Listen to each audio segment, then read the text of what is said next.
సర్పంచ్ అకాడమీకి స్వాగతం, సుస్వాగతం. సో ఈరోజు మనం డిస్కస్ చేయబోయే టాపిక్ పబ్లిక్ స్పీచ్, పాదయాత్ర, బైక్ ర్యాలీస్. ఓకే. ఒక వ్యక్తి సర్పంచ్‌గా గెలవాలంటే చేయాల్సిన కొన్ని పనులుంటాయి. సో కాలు కింద పెట్టకుండా సర్పంచ్‌గా గెలవాలంటే చాలా కష్టం. రాజకీయాలు మొత్తం మారిపోయినాయి. సో జనాల్లో నువ్వు ఇంపాక్ట్ క్రియేట్ చేయకపోతే, గ్రౌండ్ విజిబిలిటీ లేకపోతే, సో ఎక్కువ నువ్వు జనాలకు కనిపించకపోతే వాళ్ళతోటి రిలేషన్‌షిప్, ర్యాపో ఎస్టాబ్లిష్ చేయలేవు. సో వాళ్ళ నమ్మకాన్ని నువ్వు పొందలేవు. సో కాబట్టి నువ్వు ఇవన్నీ చేయాల్సి ఉంటుంది. సో నువ్వు పబ్లిక్ స్పీచ్ ఇస్తే వాళ్ళ మనసు గెలుచుకోగలుగుతావు. పాదయాత్ర చేస్తే వాళ్ళ హృదయాన్ని గెలుచుకోగలుగుతావు. బైక్ ర్యాలీతోటి గ్రౌండ్ షేక్ చేయగలుగుతావు.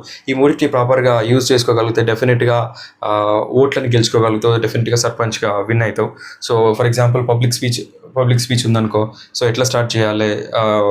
ఇప్పుడు నార్మల్గా విలేజ్ అనుకో, సో మామూలుగా జనాలందరూ ఎట్లా అడ్రస్ చేసుకుంటారు? కొన్ని ఊళ్ళలో రామ్ రామ్ అంటారు, కొన్ని ఊళ్ళలో శనార్థ్ అంటారు, కొన్ని ఊళ్ళలో నమస్తే అంటారు. సో అట్లా స్టార్ట్ చేసి ప్రాబ్లమ్స్ ఏంటి, నీ సొల్యూషన్ ఏంటిది, నీ విజన్ ఏంటిది, నువ్వేం చేయాలనుకుంటున్నావు, సో అట్లా స్పీచ్ చేయడము, పాదయాత్రల ద్వారా అందరినీ కలవడము, సో నీ విజన్ ఎక్స్ప్రెస్ చేయడం, బైక్ ర్యాలీలో యూత్ని ఎంగేజ్ చేయడము, సో అట్లా ఏమేమి చేయాలనేది ఒక డీటెయిల్గా వీడియో చేసి సర్పంచ్ గెలుపు మంత్రం అనే కోర్సులో పెట్టాను.